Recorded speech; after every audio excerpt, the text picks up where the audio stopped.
Welcome to Paddling Adventures Radio. I'm Sean Rowley, and with me is Derek Spesh. Hello. Welcome back, Derek. Yes, I'm back. How did Alan do? Did he do an adequate job? Oh, he always swears a lot. No, he did a good job filling in. And your job is safe. Thanks, Alan. Kevin Callan was on a couple weeks ago. Yes. And now he's on that the mystery trip. The mystery trip. I've been looking at the postings have they said, because last thing I saw he was still being blindfolded. Yeah, he's being blindfolded. They were in Red Lake about to catch the plane. Mm-hmm. And then they wouldn't have internet action after that. Yes, you wouldn't know. We don't know. My money's still in Opasquaya. Yeah. Yeah. Is that right along the border of... It's way up there, yeah. Yeah. So, we'll see. We'll see where he ends up. Very cool. How long of a drive was it, did they say? Well, it's like a 24-hour drive, right? It's a long ways up there. Yeah, yeah. Yeah, we did that in one go. Switching drivers as we when went, you guys right? did... Woodland Caribou. Woodland Caribou, yeah. Yeah, because that's a fly-in spot from Woodland Caribou, right? Have you ever thought going back and getting your hoodie? Nope. Nah, I'm sure the bears have eaten it by now. That's a shame. But anyway, we got a few things to talk about this week. You're back. Yes, We're going I'm to talk back. about your trip. So we received a couple of emails from people because you had asked, hey, what do you like about our show? What don't you like about our show? And that sort of stuff. We received emails from a few people saying that they enjoy it when we chat about our paddling trips. Oh, okay. So the people that sent those emails in, this is for you. Killarney Provincial Park. Mm-hmm. You were there. That's become... Now, when I first got into canoe tripping out this way, Algonquin Park was the place to go. Yes. Right? And that's where I almost always went. Yeah. And now it's just become so busy. Yeah. That you got to look... I mean, I do a lot of tomogamy now. Yeah. Because Killarney has gotten popular. Yeah. It's hard to get a spot. You totally... I was saying, dude, you got to bend over because you got a horseshoe up your butt. You totally lucked into a spot. Mm-hmm. But just checking, like, why is Killarney so popular? It's on the shores of Georgian Bay. Yes. So you have the option to... Yes. So you can access Georgian Bay from the park, or then there's parts like Philip Edward Island, which is outside the park. So it's first come first serve, still Crown Land camping. The area is nice. You get some altitudes from some of the peaks. It's all natural granite and white stone quartzite. Yeah, it's amazing to go through, and it's so. When Siobhan was trying to talk to the kids, what's it going to be like compared to Algonquin? And it's like, well, it's going to be the same. Well, it's not really the same. It's not. There's trees and rocks. Yes, and water. Yeah. So it's very fascinating topography, and the water's cleaner. You don't have a lot of the tannin lakes and like you do in Algonquin. And well, there's the lakes with the clear sapphire blue water. There's a few of those. Yeah. You get the pine and hardwood forests still. White quartzite hills and it's the cliffs that are pretty cool. The La Cloche Range, it's right through there, and has the La Cloche Silhouette Trail and the Crack. Now the Crack is actually part of the La Cloche. Yes. So the Crack is 6 kilometers and the La Cloche is 80.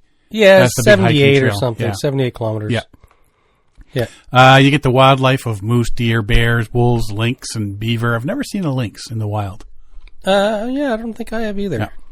Yeah. Lots of species of reptiles, amphibians, and birds. The group of 7 artists painted there and helped preserve it from being logged. Yes. So they were a big their big reason why it was.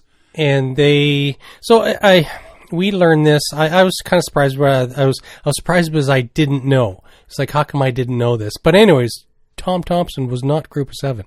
Oh, you didn't know that? I didn't know that until he inspired all these people to get up there. And after he died, about a year after he died, the Group of 7, they formed together because they all knew Tom Thompson. Yeah. They were all the same part of the same artist group, and so they formed Group of 7 about a year after he died. And so just thinking of him, they said, it's so they're all mourning his loss, yada yada yada. I just yada yada Tom Thompson. Yada yada yada yada yada. Well, maybe they just didn't like him, and we're waiting till he Okay, went now that away he's somewhere. Now that he's gone, now we can form our own group. Yeah, secret handshakes and everything. Yeah.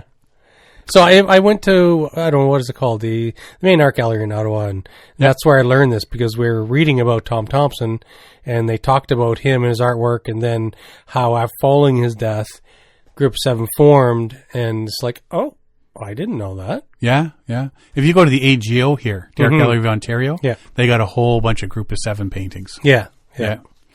Killarney's also a dark sky preserve and has a small observatory. It is nice because, well, you don't have cell coverage either. It's out in the middle of nowhere, and it's nice. Well, even in Algonquin or up along that area, it's like you can see brightness on the horizon. It's like, oh, is that North Bay? Or, oh, is that whatever? So there's a lot of light pollution in Algonquin Park. Like, you have to be really deep in the park to miss it out, right? And so while we were there in Killarney, we did have approaching the supermoon. So it was pretty bright early on in the night, and then the moon set, and then it got dark. So... But yeah, it's like, wow, it gets really dark. It's like your starlight lit, pretty much, right? So yeah, that's a nice thing. Mm-hmm. Lots of maintained canoe routes. Very well maintained. So I haven't explored a lot of Killarney. So I've been through previously with like Bell Lake, David Lake, 3 Mile Lake, Gray, and so on. And then this trip was Johnny Carlisle, Bell Lake, and whatnot. So I've been in the southern part of the park, and up the north part, there's a lot of crown land outside the park, a lot of remote camping. And so that's sort of what we want to start exploring in the next few years. We're gonna get away from Algonquin. It's too busy now. Yep. And we're gonna start doing. I want to get into the north part of Killarney. I think the north part of Killarney, because it's all that extra time to come up and around through Sudbury and everything to get through. It's a bit of a. I think a lot of people from down this way just say, "I'm not going." That. No, exactly. Yeah. Yeah. But. And same thing like with Algonquin in previous years. If you were about 3 or 4 portages in, you rarely saw people. Yeah. But not anymore. You get a lot more people going to get away from the people. So you could be in the middle of Algonquin. You think you're remote, and it's like, oh, look at that! A group of 3 canoes just went by. Well, and that was this thing is like, okay, you know what? We're going to go up to the north end of the park. And you go up through North Bay and you head down and across the top and then in through there. And that used to be the other thing is like, we're not seeing anybody. There. Yeah. And not anymore. It's pretty busy. Yeah. So you got to go farther. Like I say, my park of choice tends to be Temagami these days. Because it is a lot more rugged and not as maintained. Exactly. You're a bit more rough. So there's, a lot of people are just seeing that and going, yeah, we're not. There's days where I hit portages going, what am I doing here? Yeah. So how was your trip?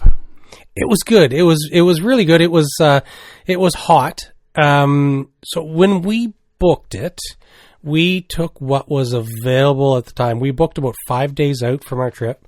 And so I had to map it out, trying to figure out what was where and what was available. So, you can do the calendar view and the map view. Anyways, we managed to cobble together 6 nights. And so only on Carlisle did we not move sites. So first 2 nights was Johnny, 2 different campsites.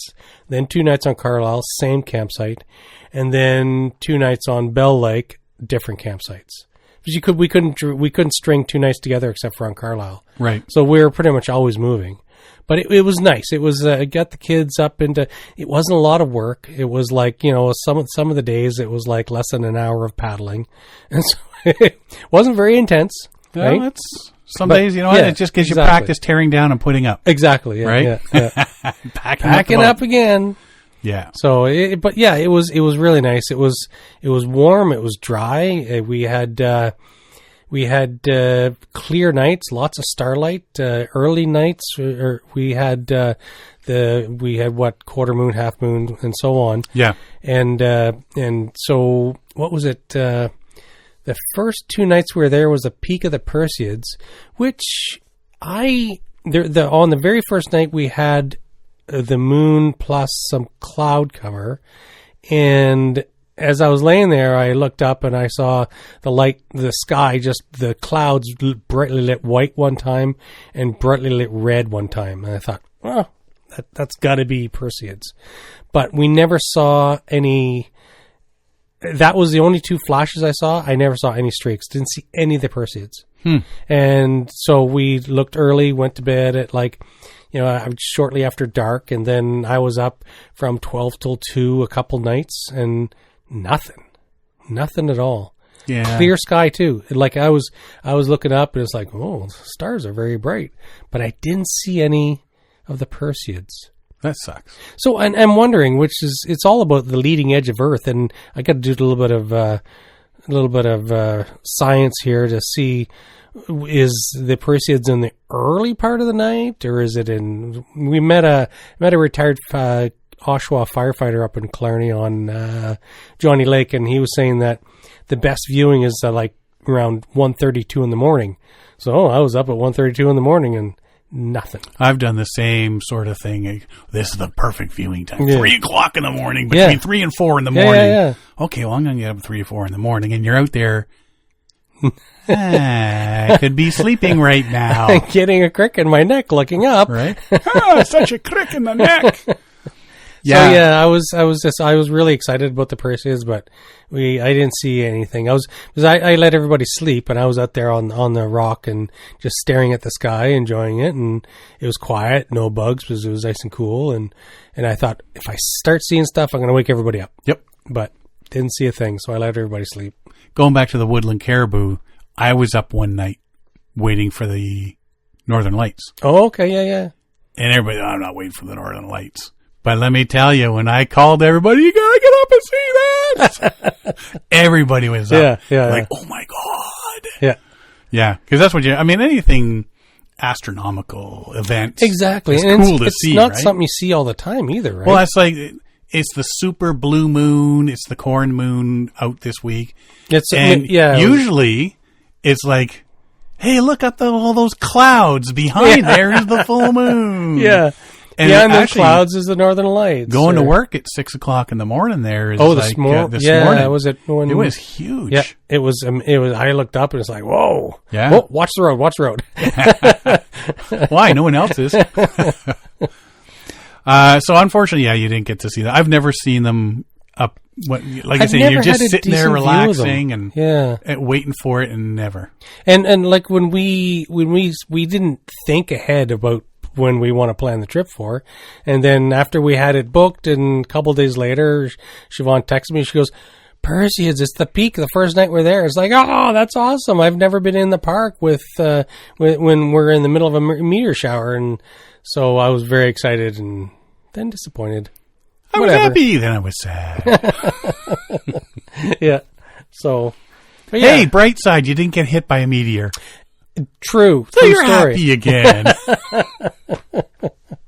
But what a story that would have been. Now I'm sad. Yeah. Rare event. Man gets knocked in the head with a mirror. There's another concussion. Yeah. It's a nice tattoo you got outside of your head there. Not a tattoo. It's a meteor strike. Yeah, it was a meteor strike. Yeah. Did you know? Now, you didn't do much portaging and stuff, though. No, we had. This was funny, and I'm glad I didn't say anything to the guy because, the road into Bell Lake. Have you been on that road? Not in ages. It is so narrow. Like you have to drive into the woods to pass another car. Anyways, so I'm cruising along pretty good, avoiding other traffic, and then there's a guy in front of me, and he's doing like 15 kilometers an hour. Maybe peaking at 20, 25. And it's like, dude, you're the traffic was piling up behind us, and there was like 3 or 4 cars behind me, and it's like, man. And so anyways, he parks right in the gap to unload right at the beach for Bell. It's like, well, okay, I'll find a parking spot because he's taking up that whole gap. Anyway, so I come back and so this man was in getting tickets just for me. He seemed nice, whatever. Walk back. He goes to the car that I followed in. It's like, oh, well, he drives slow, but he seems like a nice guy. And then just out of the blue, he starts chatting with me and, oh, hello, what are you doing? Where are you going? This, that, the other thing. And so I said, oh, we're going to Johnny. And so because we were starting to put stuff on the Bell Lake beach. He goes, oh, no. It's that way, out of that end of the parking lot. Your portage is from this parking lot. You can go to Bell this way or go to Johnny the other way. It's like, well, I'm glad I bumped into you because I thought I had to go to Bell Lake first. So we portage right out of from the car over into Johnny, right? So it was like funny that I didn't get enraged at him for going like 10 kilometers an hour. He saved me a lot of trouble. We thanked him for the information of the portage, then I punched him for his bad driving. Yes. His slow driving. But yeah, so it was good. We got there fairly early, unloaded, did the portage right off the bat, and almost immediately came across our first beaver dam. You know, you see a beaver dam, you can kind of slip over them. This thing had like a 6 or 7 foot drop. It's like, you know, we sidle up to it, it's like, I think we're going around. Just roll over this one. So it was like we were on the water 150 meters, and it's like, oh. Well, I guess we're going around. It's like, we're here. Yeah, we barely got everything situated, loaded, started paddling, and it's like, oh, unloading again. So there was the beaver dam we had to portage around, and then there's the 310 from the Bell parking lot into Johnny. But other than that, there was one other beaver dam, and it's right where Johnny Lake turns into Carlisle Lake, and the beaver dam just didn't make any sense to me. You're in the middle of this very narrow, marshy area. There's no flowing water. The beaver dam is like 2 or 3 inches above the water, and the water level's the same on both sides. It's like, what's wrong with this beaver? New beaver. It was their practice field. It's a practice. It was a beaver school. It's their beaver school. Because it's like, well, this doesn't make sense. There's no flowing water. You couldn't hear any water flow. There's nothing there. So I guess, yeah, maybe it was just a college for beavers. Advanced lodge and dam making. Did you see any beavers? No, we didn't. But when we went over that little hump of a beaver dam, I saw a turtle scoot out from underneath the canoe. It's like, oh, we just ran over a turtle. So we did see a turtle. We did see a couple snakes swimming. We saw a bear on highway. What is it, 637? We were halfway down to Killarney, and a bear looked at us and ran off into the woods from the road. So that was the only bear we saw. Oh no, the special family's here. Yeah, look out. So at least you didn't see him in the middle of your campsite. Exactly, yeah. So from last year to this year, have you noticed a difference in your kids? So they never complained once about carrying packs. They have their own packs. Right. And so various stuff goes in them that we need that day on the trip, like snacks or rain jackets or first aid kit that goes in the kids' packs, right? So like I loaded them up pretty good. I had water in the packs, so Beckett used to complain all the time, but he didn't say a thing. We just threw it on his back and, okay, get going. We didn't have a lot of portages either, so it's not like they had a great opportunity to complain. But yeah, setting up and tearing down and no, yeah, they were really good about it, and so it was always their job to lay out the ground tarp and put the beds together, inflate, and set out the sleeping bags and whatever, right? Right. So that was good. Not a complaint, and they had lots of free time, right? So yeah, and you're only paddling an hour a day. Yeah, exactly, right? Exactly. We spent more time setting up and breaking down than we did traveling. So yeah, it was good. The kids are rolling with it. They're getting more used to the just doing the chores around camp and keeping things tidy and straightening things up and making sure garbage goes in the right place. And so they were more in a swing of it this year. Oh yeah, absolutely. Yeah. Yeah, that's what we've noticed. Every year it's just they get a little bit better and better and better. Exactly. Yeah. Right. Yeah, and so Stella's 14, but she thinks ahead. She'll do stuff without asking now. Right. And it's really impressive. It's like, so she'll do whatever, clean this up or set that up or whatever, right? She's already thinking ahead. It's like, oh, that's amazing. See? So when you're old, which apparently you already are, yeah, and you need somebody to be taking you to the backcountry, exactly, yeah, she'll be there for you. Exactly. Right? So yeah, it is nice to see that they're really into it and enjoying the backcountry, and we do a little bit of car camping, but I like to get them into the backcountry. I everything that I've read and everything I've heard people talk about, and I believe it too, is you can't really appreciate nature and appreciate the environment and animals and the forest and whatever if you don't get out there and enjoy it. Yeah. Be part of it. Yeah. So they're not city kids for sure. Good. They're not city kids. So it's nice. Let's talk your adventures. Oh, yes. Where's my list of stuff here? So, where's that? Second page. Yes, there he goes. So we chose to do the crack on the day that we were laid over on Carlisle. So we didn't have to move that day, didn't have to break down camp. So we got up and we went paddle down Kakakis and right at the end is where the trail to the crack is. So we had like 2 kilometers to the top, right? But it was hot and dry and a lot of people. A lot of people. Well, because I think you can drive there, right? There's a parking lot nearby. There is a parking lot. It's 5 or 6 kilometers Yeah. to the crack from the parking lot to the side of the highway, and the whole area is very accessible. But yeah, it was neat to watch the kids trying to figure out how to climb and go up and down, and I'm constantly worried about them.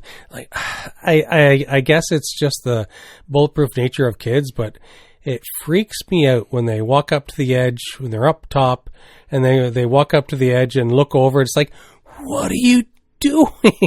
Well, I do that. But you don't know if the kid's going to lose his balance or whatever. It's like, what? It's like, you're getting too close to the edge. We used to call Mackenzie Dangerous Dan, because some of the things he would do. Oh. Dude, don't do that when your mother's looking. He made me cringe so many times. Like, whoa! Hey, Dad, I got 1 foot over the edge. Exactly, right?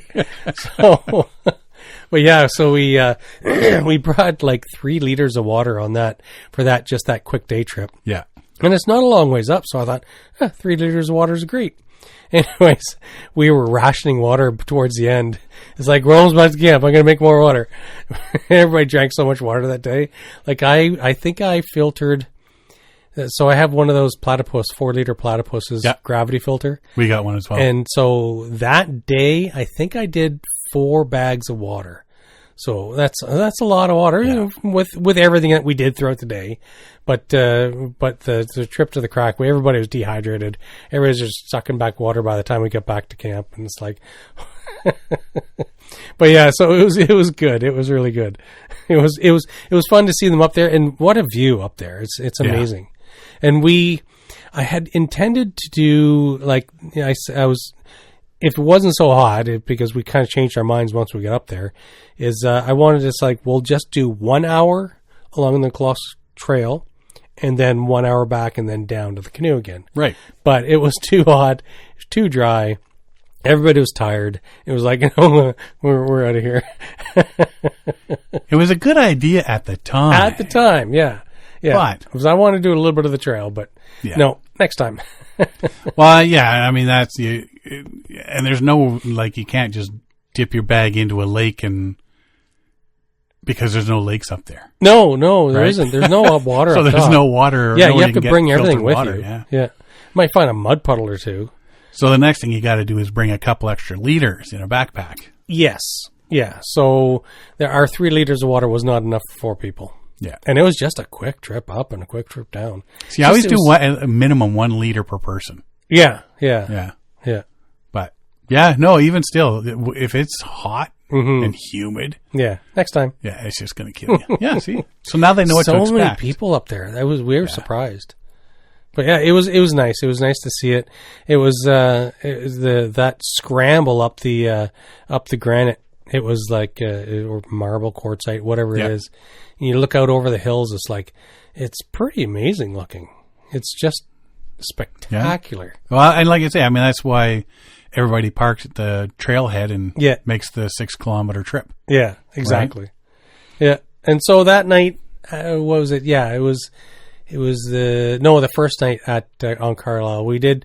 I normally don't do this, but I brought a little mini projector and we watched what is it, Krasinski and Ryan Reynolds' It cartoon movie type thing. If that's it. If Imaginary Friend. Yeah. So we watched that in the campsite, projected it onto a big sheet.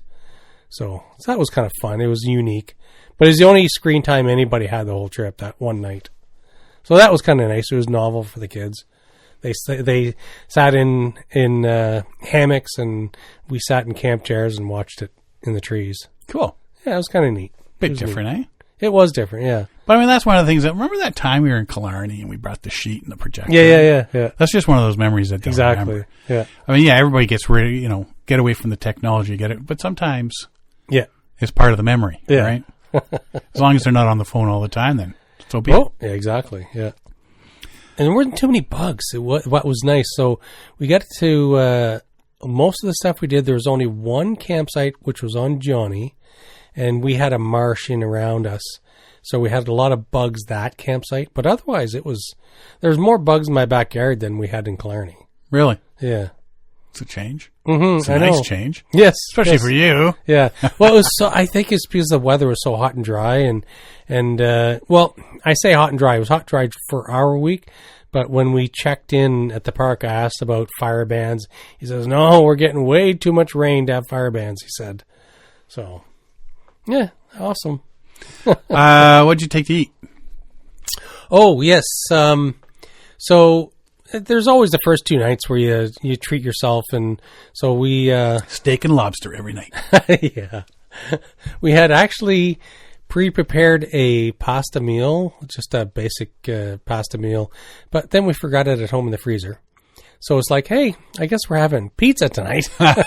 So we cobbled together some quick pizzas, and the second night we had steak, and from there it was freeze-dried meals, right? Mm-hmm. So we have OTG meals for the rest of the night. So that was nice. I like the OTG stuff, and lots of snacks. Oh, there was one morning, I was tired. It was the morning after we had hiked up the crack, and I had these could have made scrambled eggs and whatever, and I was just not feeling it. So I was looking in the food barrel. I was like, what do I got? And Siobhan was expecting me to make her breakfast, but she didn't want what I made. So I had the pita pockets, I had mustard, and I had sliced garlic pickles, dill pickles. So I shoved some pickles into the pita pocket, filled it with mustard, and what a nice meal that was. I had that for breakfast 2 mornings in a row. Mustard, pickles on a pita. Yeah. It was fantastic. It was really good. So I'm not going to say anything, because if you put peanut butter, brown sugar, and bologna on a sandwich... I've heard about that. Yeah, it's good. It's really good. It's good. Yeah. Yeah. So, pickles, mustard on a pita? Okay. I mean, the only thing realistically you're missing from that is like lunch meat. Yeah, exactly. Yeah. From a regular sandwich. Yeah, so, exactly. Yeah. Yeah. And by then we're a couple days in, so there's no fresh meats or no kielbasa or nothing left, right? I think Siobhan's just being picky. I know. It was so good. But I love mustard. But anyways, so that was interesting. It was like, oh, I just created a new meal. And I'm going to have that at home now. See? Did you do any fishing? Did not do any fishing. Did not even Really? bring a rod and reel or nothing. Well, my thought going into it was, so I do want to get the kids into fishing, but I was also thinking that these are all access lakes. Mm-hmm. Bell Lake, Johnny Lake, Carlisle Lake, they all have direct access. They have their own roads, their own launches. And I thought, you know what? These are going to be all fished out. I'm not even going to waste my time. But It's more about just the catching. Yeah, or just the casting. Yeah. But I didn't. So I didn't even bother to bring it. I thought, I'm not going to complicate things. I'll just leave all that stuff at home, and I didn't even miss it. Yeah. And but we did see a couple big fish jump. Well, where did that thing come from? Now, if you had your fishing gear, you would not have seen that. True. Oh, and fish can smell fishing gear. I think so. And for a few of the lakes, I can't remember which ones. So Bell Lake for sure. We weren't on David, but I know David's that way. But there's quite a few of the lakes in there that it doesn't matter what time of year it is. There's no trout fishing. Yeah. You can catch them. You're going to catch them, but you can't keep them because it's all catch and release. You can't control what you catch. But, you can't keep trout on any of those lakes, which is it protects. Through the province, there's like slot limits. Exactly, yeah. This year you can't fish for this fish. Next year you can, or 3 year. I know Aurora Trout rotates the lakes that you can fish for them and that sort of deal. Yeah. So you just got to be aware of your fishing regulations. Exactly. For your area, right? Yeah. So that was nice. It was good. It was. I did. I did get to read. Liar. So I brought one of those apocalypse type thing. Colonel Mass Ejection. Everything goes. It's called Powerless World. Derek Schubert. Anyways, it was. I came across the book. I bought it. And I've had it since last fall. Anyways, so I read that book, and that was gone in 2 days. I read it. And then I stole Siobhan's book, and she had a James Patterson book. And so that was gone in 2 nights. And then I went to take Stella's, and Stella was like, "No, my book."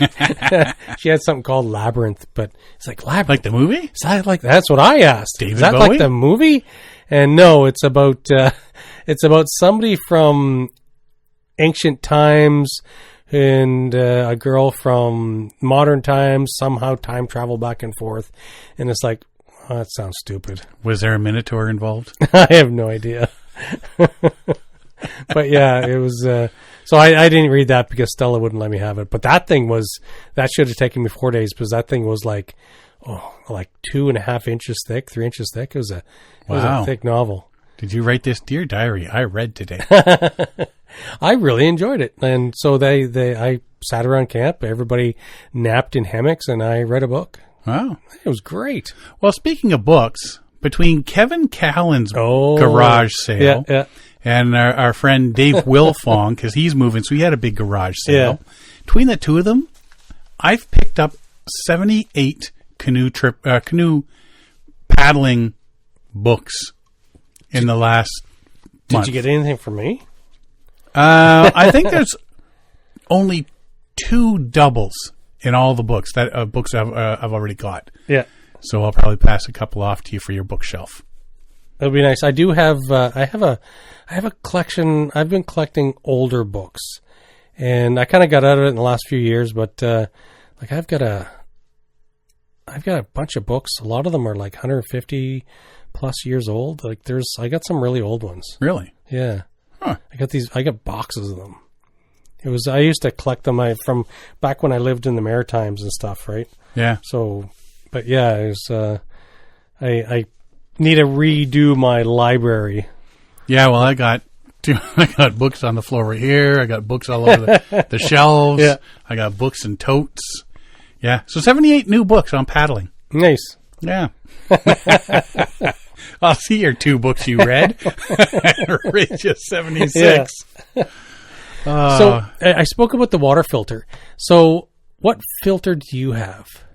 It's a Platypus 4-liter. Yes, I have the same one, and I had bought a new filter last year, used it one trip, and I think it was last fall in the Moon River. And I went to use it this time, and I couldn't get water to go through that filter. See, at the end of last season, I was having a bit of issues with so I had to back flush it. I do that too, yeah. Right? So I ended up back flushing it more times because it's towards the end of its life. Mm-hmm. And that's what I'm finding is, and then I would flip it around and run like 2 or 3 bagfuls of water backwards through it. Yeah, that's what I did too. Yeah. but I couldn't get any water run through it. So I went to Sale to get filters. And the guy says, yeah, good luck. I said, yeah, I'm looking for the platypus gravity filter. I just need the filter replacement. He's basically, yeah, good luck with that. Yeah. I said, what are you talking about? He says, when they get it in, they disappear within a day. Yeah. And he said, I was lucky to get mine. Yeah. Yeah. And he said, and I've ran into this issue before with air mattresses or whatever at Sale. And I said, the same conversation I had with the guy this time too, as I did with somebody else last time. It's like, they have no control over what product they bring into each store. The managers can't say, I need more of these. They're popular. They have no control over that. It's whatever they get sent. And so every couple months, somebody will decide that, okay, we're going to give them a bunch of platypus filters for gravity filters. And he said, yeah, you're better off going on to Amazon or whatever. Yeah. And anyways, I found a filter. When we checked in at Killarney Outfitters, I said, hey, do you have filters? Yeah, we have filters. So it's the same filter as platypus, but it's MSR. Because MSR has the same gravity filter. As long as it works. Yes, exactly. It's identical except a different labeling. But it was like, so the gravity filter itself, so I could have bought a new one at Sale. It was like $186 or something.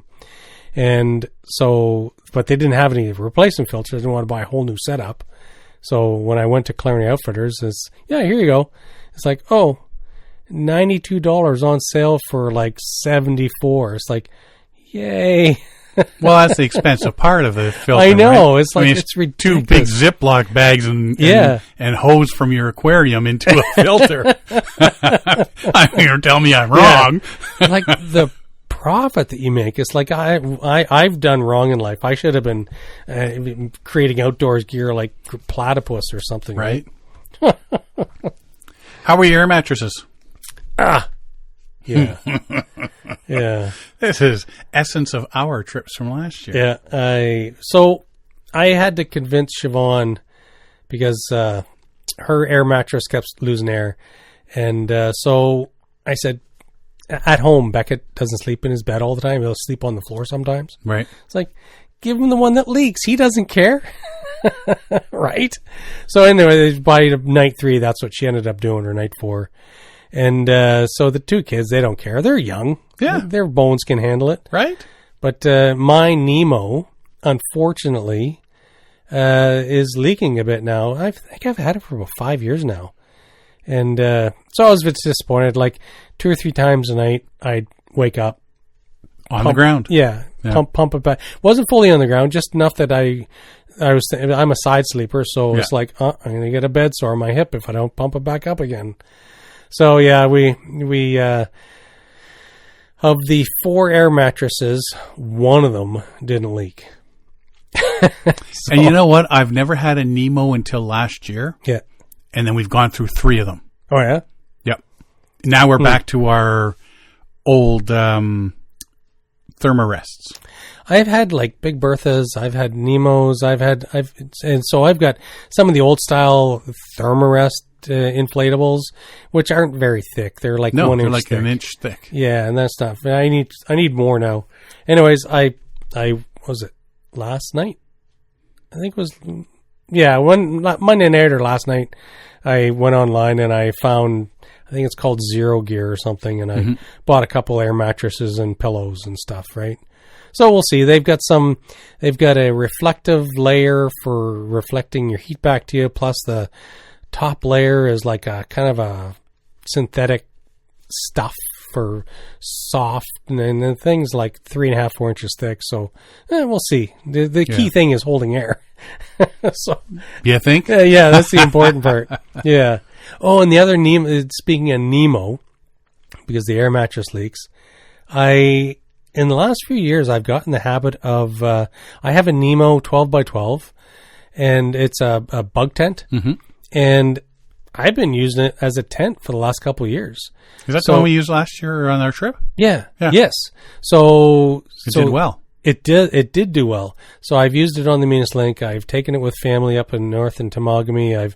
Me and Mike have camped in it. We were in a heavy downpour we're going to do Maple Mountain. And so we're on the side of a lake, and it was fine. We just tipped the sides down a little bit more, and you just have a tarp for the ground cover to keep yourself off the wet ground. And the water does, we had some splashing, so we had to pull stuff about 12 inches away from the walls. Yeah. But when you have 12 feet by 12 feet, there's lots of room for stuff in there, right? Yeah. And so the old one I had, which was getting on 10 plus years old, when was Canada 150? 2017? Because you got it then. That's when I got it, yeah. So I've been using it since then. It just started leaking last year. So you could see a couple drips forming in heavier rain, right? Right. So I went online. Nemo doesn't make them anymore. I found a place in Calgary, bought myself a brand spanking new 12 by 12. And so this trip is the first time we used it. And this thing has zero waterproofing. So really? Yeah, we're all trying to sleep. My side leaked the most. So it didn't matter where I situated my head. I was getting dripped on the head.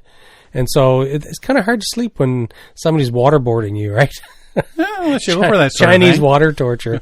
It was like drip, drip, drip. It's like, oh man. So I had to hang a second tarp. And it only rained on the very last night we were up there. So Friday night, Saturday morning, it rained a little bit, not a lot. But this thing just soaked up the water. So I'm gonna email or call Nemo and ask them what's going on. But they don't make them anymore, so there's not much they can do. But maybe they can suggest some waterproofing method I could use for the thing. But see, that was my Kelty tarp. I'd been using my Kelty tarp for a couple of years because it's only a couple of years old. Yeah. And then when we were up in Algonquin last, was that spring? Yeah, I guess it was spring. We went up there and hung it up, and might as well have not even bothered hanging it up. It kept nothing out. All of a sudden. And it was a beautiful, perfect tarp. Brand spanking new. Only been used a couple of times, and it kept nothing out. First rain. Yeah. Unbelievable. And so this is a bug tent, but still, as a bug tent, I do use it as we sleep in it. Yeah. The thing that we like about it is that the mesh almost disappears at night. And so you're there basically sleeping under a tarp. Mm-hmm. The bugs can't get to you. Well, not all the bugs. Like there was one trip in Temagami where I woke up and I saw movement. Beckett's sleeping on his back and there's a frog on his chest. It's like, oh.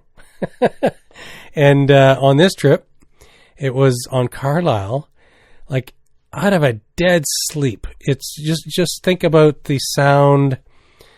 Think of the sound of like maybe a hairbrush on a balloon. Okay. That sound, but really, really, really loud. And I'm like, what's that? And so I snapped awake out of a dead sleep, and I could hear this sound in one ear, and then I could feel something crawling around on top of my eardrum. So a spider crawled into my ear. Ooh, dude. And I could feel him crawling around deep inside my ear. I could hear him touching my eardrum. I could hear him in the little tiny hairs, the cochlea or whatever they're called. I could hear him in there. He's running around, and it's like, oh, it's a moist, warm place. Yay. So I was like, Sean, wake up. So I gave her a flashlight, and ear canal curves, so she couldn't see a thing. So I just took a twig and I killed it, but now I probably still have little spider legs in your ear. Little spider legs in my ear. In hindsight, I should have got her to pour some water in there. Let's do a little poll.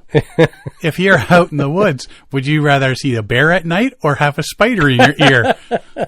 It was disturbing to feel him running around inside my ear canal. That's like so he was making the noise, plus I could feel him. It was the singing that bothered you. It was the singing. Oh, bugger couldn't carry a tune. Ooh, that just gives you the willies. It was so weird. Right. And so it was, I had to kill him because I didn't know how to get him out. In hindsight, like I said, I should have got Siobhan to pour some water down inside my ear, because I've seen videos of people chasing spiders out of people's ears just by pouring water in there, right? And so the spider's gonna want to escape. So yeah. In hindsight. In hindsight, yeah. And so does your first aid kit have a set of tweezers? It does, yeah. It does. In hindsight? No. See, that's metal tweezers, and I was too worried about... in the end, I just took a fairly large twig and just rolled it around like a Q-tip and killed the bugger. Did you have a Q-tip? No. In hindsight? No. So, I guess I could have used a Q-tip, too. But I was worried about damaging my eardrum, so I was just careful to just stir things around. Bare ear? Unless his brother was on the other side. I've got two of them. Yeah. Oh, that's just ooey. Yeah, it was weird. And there's that same night. Now, my dream didn't match what woke me up, so I think I actually heard something. But hello in there. It was a snuffling and a snorting noise. And spider had a cold? No, it was something was right against the mesh wall of the... Just walking by? Rabbit or something? Sniffling. I could hear sniffing like this. So I thought, in hindsight, I'm thinking, was that like, didn't seem like it was a bear because I couldn't... Raccoon? Didn't make that... Yeah, I think maybe a raccoon. Is there raccoons there? No, there was a lot of raccoons. Really? On Bell Lake, we could hear them in the forest everywhere. It's probably a raccoon. Chittering away. So anyways, I woke up, I heard the snuffling, I slapped the ground and yelled, hey, and it skittered off into the woods. So I don't know. Maybe it was one of the kids trying to get back in. Maybe. Went up for a pee, couldn't find the door. Yeah. Oh, that's why we only brought home one kid. Yeah. But yeah, I guess the most disturbing thing of the whole trip was the spider. Ugh. Little bugger. How was your canoe? You rented one, eh? Oh, yes. Yeah, I was going to use my own canoe that I just got repaired. And Siobhan didn't think that was a great idea because it's only a 14-footer. Yeah. And I thought, well, no, it carries a lot of weight. Like it's got a large capacity, but we needed the 3 seats. So we normally Stella would sit on the pack and Becca would sit in the bow, but the kids are getting bigger. So as we've done in the last couple of years, we rented one. It was a Swift something. Anyway, 17.5 foot, 49 pounds, 3-seater. Nice canoe. It was really nice. It was super lightweight, and it paddled nicely, handled nicely. So that was good. It was worth the price. Good. Yeah, Killarney Canoes. They're set up right on the side of Bell Lake. I was talking to the guy and so he goes, I somehow it came up in conversation as we were checking in that I had a rental. He goes, we're $5 a canoe cheaper. It's like, why didn't you tell me that before? So yeah, it was like they're like $50 a day, and Killarney Outfitters was like $56 a day or something, right? Whatever, it doesn't matter. Yeah. And they all have the same canoe. They all had Swift, these carbon Kevlar whatever things, right? Nice lightweight. Yeah, very lightweight, very nice boats. Good. Yeah, and almost brand spanking new.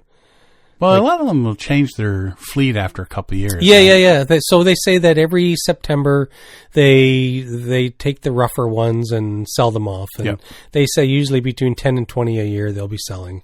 So, and they've got a lot of canoes. So that's what you gotta keep your eyes open for those sales.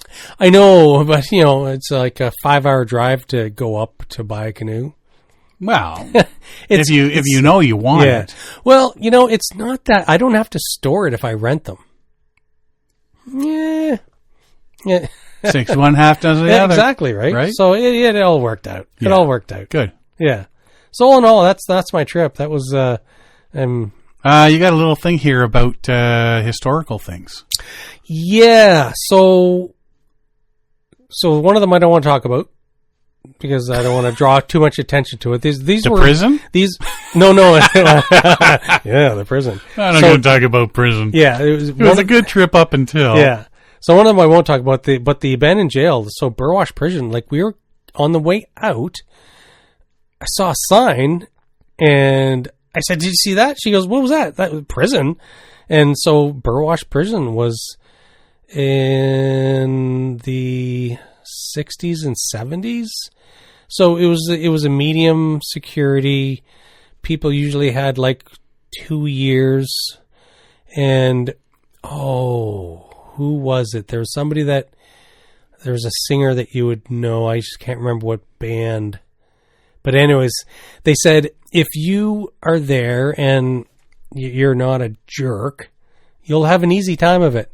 But if you're a jerk, then you're not going to have a good time because they're going to treat you badly.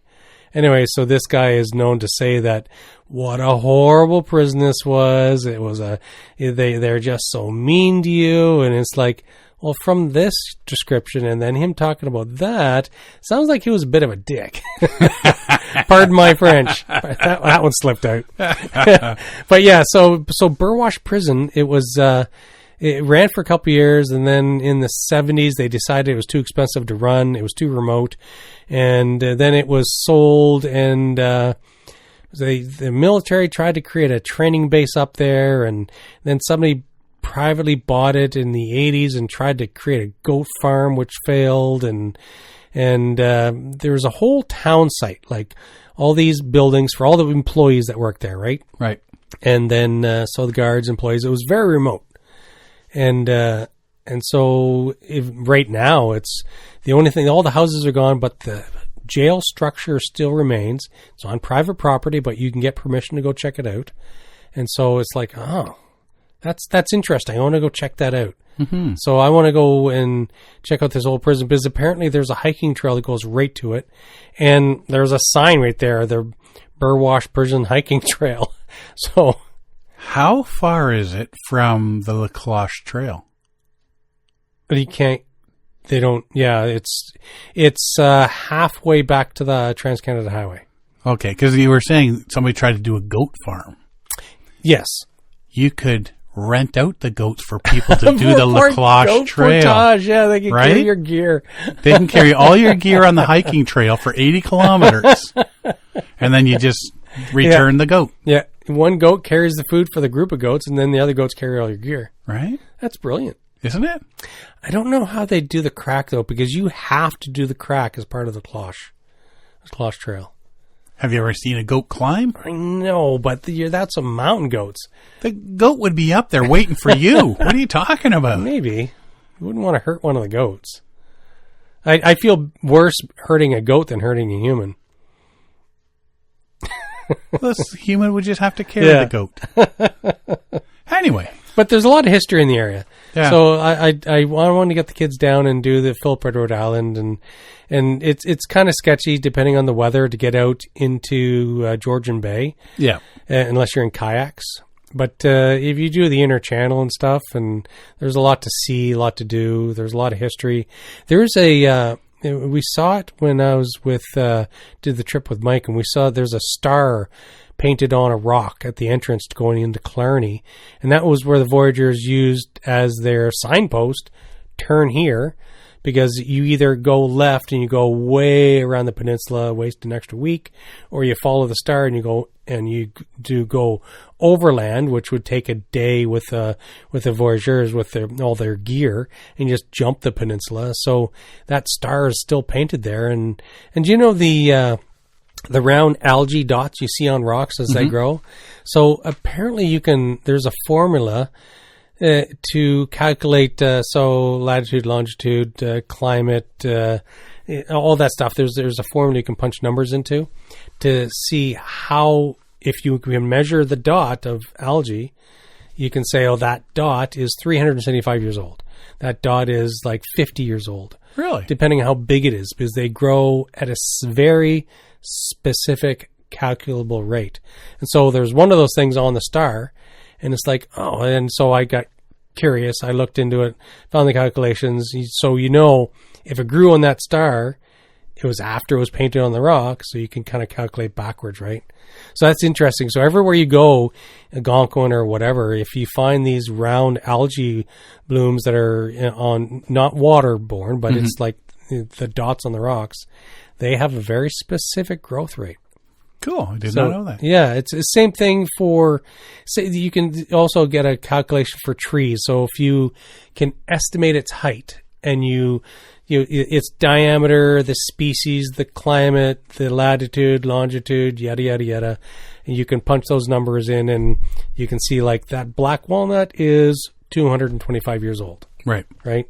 So instead of cutting it down and counting the rings, exactly, and then stand it back up, exactly, because that doesn't work. So it's a rough calculation, but it gets you within like 5 or 10% estimate, right, of the age. Yeah. So that's neat to see that kind of stuff. So I was teaching this to the kids, right? So see those dots? You can calculate almost the exact age within 5 or 10% of the age of that dot, how long it was growing.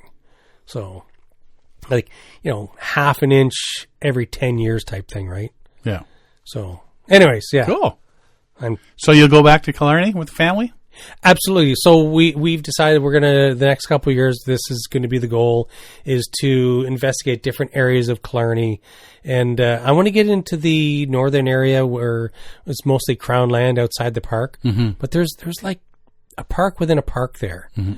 So, and if you look at the Killarney park map, there's a Water Trails Killarney Provincial Park, and then there's a Killarney Provincial Park. You want to make sure you're looking at Provincial Park. Yes. Not National. Yes. Because the National Park's over in Ireland. Yeah, yes. You don't want that one. Yeah. Well, none of the things they're talking about is on this map. I don't know where he went. Geez, we talked about just my trip on this. Yeah, we got a couple other things to talk about, so it's going to be an extra long show. Mr. Chatty Cathy. No, you know what? People want to hear about your trips. Yeah, so. It was good. It was very interesting. Very interesting. I'm sad about the Perseid meteor shower. We didn't get to see it, but otherwise, fantastic trip. And lucking into sites. I know, yeah. And so when we were leaving, there was a lot of empty sites, but the weather was coming in, so people just didn't show up, right? There's a lot of fair weather trippers. Yeah, there was... When we booked onto Bell, like 5 days before the trip, there was like 2 or 3 sites that had random dates available. And when we went into the office before we hit Bell again on our final 2 nights, I just walked in and says, yeah, we're supposed to be on Gray last night. I don't want to do that portage, so I want to stay Bell. And so he says, yeah, it's almost wide open. It's like, what? Really? Yeah. So there's a lot of cancellations. Well, and the flip side, I'd rather people be canceling and if they're not sure. Yeah. If they're not used to that kind of weather or uncomfortable in that kind of weather, and, rather than cancel than, as opposed to just not showing up. Just not showing up. Yeah. And so if people at least cancel, it gives opportunity for people to go, oh, I want that site instead, or whatever, right? And it's also nice with Killarney that you are booking a numbered site. Whereas you go to Algonquin, it's like you book a lake. So there's 6 campsites on this lake. Let's see what's left. Right. Whereas if you're booking in Killarney, you know exactly what site you're going to, which is so it's not a first come first served sort of thing, and you're rushing to get there. Yeah, it's also a different mental dynamic. So yes, you're not rushing to get there. And normally in Algonquin, you'd like pull ashore. Okay, let's wander around. Is this going to be good enough? Mm-hmm. Or we have to move on? But no, it was like unload. And it's like, I hadn't even looked at the campsite yet. Unload. Because it doesn't matter. This is where we're staying, right? Right. It does not matter. It's where this is our site. So it was a different mental model. And if you don't know what the site is like, they do have pictures. Is there? Just like in car camping. Yeah. So you go to the Killarney Provincial Park, you can click through usually they have about 3 pictures per campsite. And so you can get an idea of what's there. Okay, so you're not going to show up on a site that'll hold one tiny tent when you've got 3 tents. Correct. Good. So it does give you those numbers, that estimate. Although when we stayed on Bell 134, there's no level spot on that campsite at all. It's like, and which it's when you're in a bug tent and you have to drag the kid back inside the tent because he wiggles too much during the night. It's like, okay, drag it back inside. Oh, it's him snuffling to get back in. Yeah. And so sometimes when you're looking at a campsite, it's like, that's a good tent spot, but there's a cliff right there. Beckett's going to end up over the cliff. Think of the money you'll save. Yes, I know. Think of the money you'll save and the hassles and the. Oh. Anyways, good. I'm enough of my trip. Glad you had a good time. Yes. To continue on with emails, we received an email from one of our listeners. So sometimes when we're talking on the podcast, we wander from topic to topic, briefly make mention of things, but don't go into depth on the subject. We do that a lot. I notice it sometimes too. It's like, oh, we didn't really expand on that thought. Yeah, because it was just a pass by, sort of an addition to the. Yeah, we glanced off a topic and we're not going to return to it. And everybody goes, "Hey, what about that thing you said?" Yeah. Well, recently we had Kevin Callan on the show, and we quickly glazed over his subject. One of our listeners, Dan, had a "What's that?" moment. Sorry, Dan. We've been paddling for so many years. Sometimes we forget that there's newer folks out there who don't have as much experience. That's just one of the unfortunate side effects to you just start going, oh yeah, because we know. Yeah. And sometimes we have to stop and think, oh, well, not everybody knows. Mm-hmm. That sort of thing. So we got an email. Gents, enjoyed listening to your chat with Kevin Callan in the Prospector 14 review, but at one point you mentioned something about bow paddler doing power strokes. As an at best adequate on a good day paddler, I need more info. What were you talking about? Inquiring minds want to know. So it isn't a specific stroke. No. The bow paddler is there to provide forward momentum. Mm-hmm. They're the engine. They're there to help power the canoe, and that's it. They're not there to steer or choose directions, for like 95% of the time. Yeah. There may be times when they're required to do some basic strokes, such as draw or pry or cross draw, some bracing, that sort of thing. They would be expected to be more active in whitewater, but in plain flat water paddling, they are there to be a power paddler and wait in the bow. Mm-hmm. So just continuous forward strokes. You're helping power the boat forward. Yep. That's all we meant by the power strokes. Other strokes may apply when on the river or coming upon rocks, submerged logs, and coming up to the portage where you might have to do a draw or something like that, or a pry. Like when you're on a log, heading straight for a rock, that sort of thing. When we're talking about power strokes, it's just you're just paddling straight forward. You can put your head down and not have to worry about where you're going. Which is good. Right? Exactly. You can just turn your brain off and think about whatever and just kind of paddle along. You don't have to focus on steering or direction. Or you can daydream as long as you're paddling. Yeah. I will add, though, it's good if you have a good sense of... So, depending on the angle of the paddle as it enters the water from the bow, like I'm still trying to get Siobhan to get a sense, because she will not be paying attention to the attack face of the paddle when she's paddling the bow, and so I'm constantly have to do an overcorrection, because she'll, depending on what she's thinking or doing, she'll like constantly be pulling the bow to the right or constantly pulling the bow to the left. And it's like, no, it's just pull straight ahead. But what does that mean? It's like... Yeah.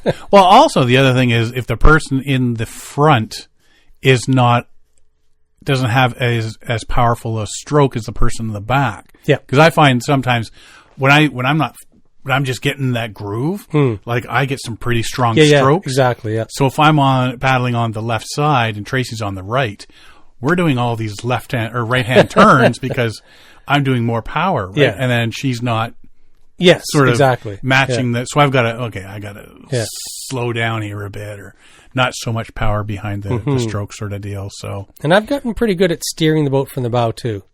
it's just over the years you practice that. It's like, so if I know what we're heading for, I can help assist, keep us on track.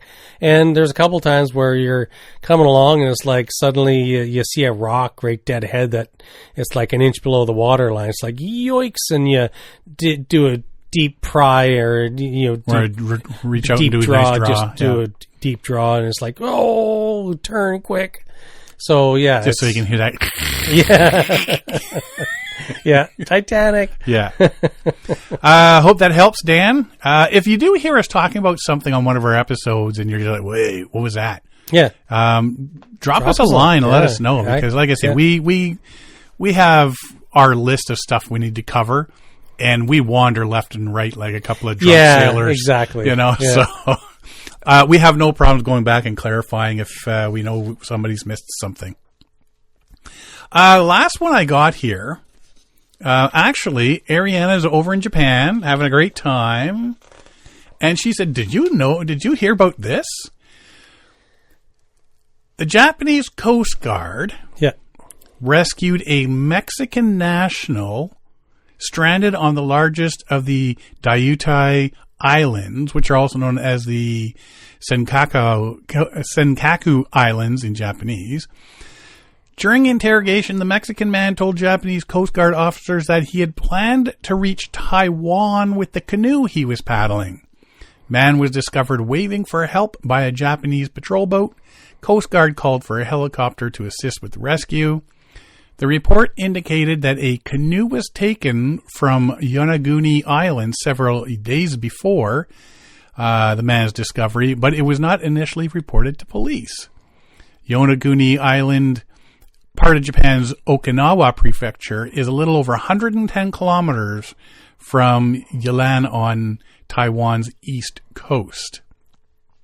It is assumed the man departed Yonaguni in the canoe and became disoriented before drifting north and ending up on the largest of the 5 islands.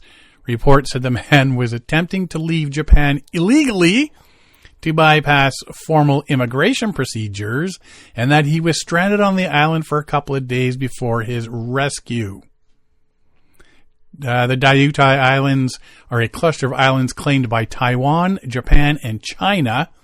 They are located approximately 165 kilometers north of Japan's Ishigaki Island and about 190 kilometers northeast of Taiwan's Keelung.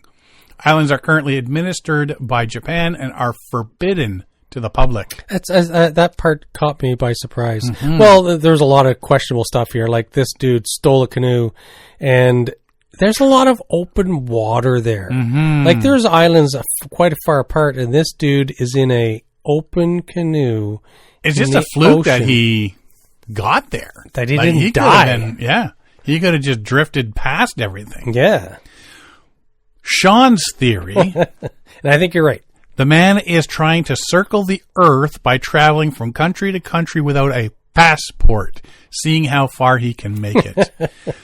They never said how he got to Japan, why he was in Japan. Yeah. They did use the word interrogation. Yes.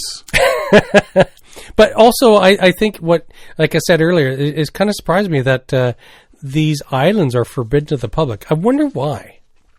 I think maybe because they're remote. You can't and they're protect the people. I guess I don't know if disputed is the right word, but they're claimed by 3 different countries: China, Taiwan, and Japan. Yeah. So they don't want somebody going on there and starting to set stuff up, and then the other 2 countries going, "Whoa, what are you doing?" Yeah, and there's that, and there's also the fact that if they're that remote, then the government has a responsibility to protect their people. And like you hear about this in about 40, 50 years ago in Newfoundland. A lot of these remote townships on Newfoundland, this government just come in and says, "We're not supporting you guys anymore. You're too remote. We can't afford it. You're wasting money. Like, yeah, you guys, this town maybe has been here since the early 1900s, but we're closing you down." Yeah. And so there's a lot of yeah. towns like that. Mm-hmm. So, yeah, it's, but But it's interesting, all these. And if you look at the map, it's like there's so many little islands. Yeah. Japan is surrounded by like Taiwan, China, Russia. What we say is 20 kilometers from the north edge of Hokkaido, where Ariana is. Yeah. It's 20 kilometers to Russia. Right there. Right? I know people that'll kayak that without a second thought. It's a day trip. Yeah. Where are you going? We're going to Russia for the afternoon. See you this evening. Gonna go get me some vodka. Oh, I told you. Actually, I lied. I got one more thing. Okay. This because we're getting to the end of the season here. This is going to affect next year as well. Oh, yes. As of June 20th, 2024, fines under the Fisheries Alberta Act increased from $324 to $4,200 for failing to stop at a watercraft with a watercraft at an open inspection station.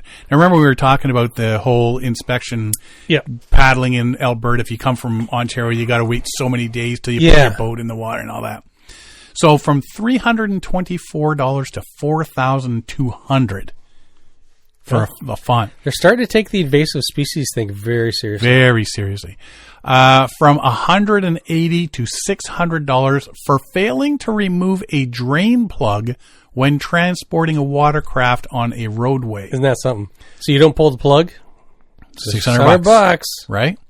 Watercraft include, but not limited to, trailered boats, non-motorized boats such as kayaks and canoes, inflatables such as rafts, kayaks, and paddleboards. So if you bypass one of these inspection stations and you got a canoe on your roof, $4,200. Whoa. Which is the price of a new canoe. Yes.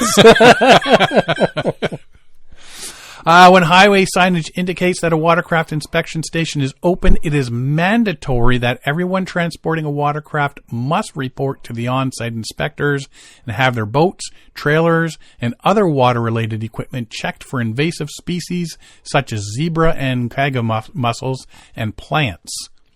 Bypassing an open inspection station while transporting a watercraft is a violation of the Fisheries Alberta Act and can result in $4,200 fine. Additionally, all watercrafts must have their drain plugs pulled while being transported on the Alberta highways. $600 if you don't do that. Mm-hmm. Just Google Fisheries Alberta Act for more information. So if you're heading out west, or you're already out there, if you got a watercraft on your boat. We're talking stand-up paddleboards, canoes, kayaks. If you got some kind of watercraft, it's going to be expensive. It's going to be very expensive. Yeah. Can you imagine? And like we're used to here seeing the weigh stations for transport trucks. Mm-hmm. Weigh station open, all trucks must stop. Yeah. And it's like, so now in Alberta they have those same things, but it's like it's a watercraft open inspection station. It's like, yikes. Right? Wow. I wonder how much money they've made off that this year. I mean, the without teeth, laws don't have any effect. Yeah. And so at $4,200, it's like, oh, I'm stopping, right? Yeah. I remember my dad, when we used to transport our aluminum boats, he always pulled the plug. Yeah. Because any excess water would just drain out as you're driving. Yeah. And if you don't pull the plug, you're just wasting gas towing an extra 100 pounds of water. Yeah. So that was, but I mean, what if you forget one day? I know. Just honestly forget one day. Yeah. Zoiks. Yeah. Anyway, that's all I've got this week. Yes. I've already talked Mr. Chatty too much. Cathy. Yes. Well, you kept asking questions. That's my job. It's what I do. It's what I get paid the money for. Yeah. Sean interviewed Derek today. Right? I've had better interviews. Oh. Oh. All right. Nothing else for you? Nothing else. You're happy to be back. I am happy to be back. I'm exhausted. Right? It's a lot of work. Like, we didn't do a lot of paddling, but it's just, it was the heat. The heat kills you. Yeah, the heat really wore me down. I mean, that's the one thing. I don't mind the bugs. Yeah. Once that heat and humidity start, I'm just like... Because I'm not a big swimmer. I don't enjoy being in... I enjoy being on the water, not in the water. Yeah. And if I'm not out fishing or paddling, I'm finding shade. Yeah. Wherever I can find shade. I mean, I burn super fast too, right? But I'm in the trees, in a chair, in a hammock, in the tent having a snooze, whatever, out of the hot. Yeah. Me and hot just don't go together. Yeah, and so there was the kids did a lot of paddling. Beckett still needs some work on it, but Stella kept the right stroke pace, and she matched her mother at the bow, and we paddled together. And so Stella did a lot of work paddling. It was great, but out there in the heat, paddling along is like, man, I had crusty salt all over my face and arms. It's like, what's going on here? Well, that's like when you get some of those really zigzaggy, windy rivers. Yeah. And then you're just like, and then all of a sudden opens up and there is no escape. And that sun's just beating down and you're like, oh man. Mm-hmm. And then you go to bed at night, you lay down and it's nice and cool, and then you get a spider in your ear. Yeah, exactly. Yeah. Your life is hell. It's very disturbing. Well, alrighty. On that note, gives me the willies just thinking about it. If you want to find out more about us, you can find us at paddlingadventuresradio.com. We're on Facebook, Instagram, and YouTube. You can download or stream all our episodes on iTunes, Apple Podcasts, Spotify, Podbean, iHeartRadio, Player FM, and all your favorite podcast downloading sites. Or you can go to the episode page at paddlingadventuresradio.com and you can stream or download all 444 episodes there. If you enjoy the podcast, please share it with friends, family, and fellow paddlers. I want to thank everybody for listening this week. I'm Sean Rowley. And I'm Derek Specht. We'll see you next time.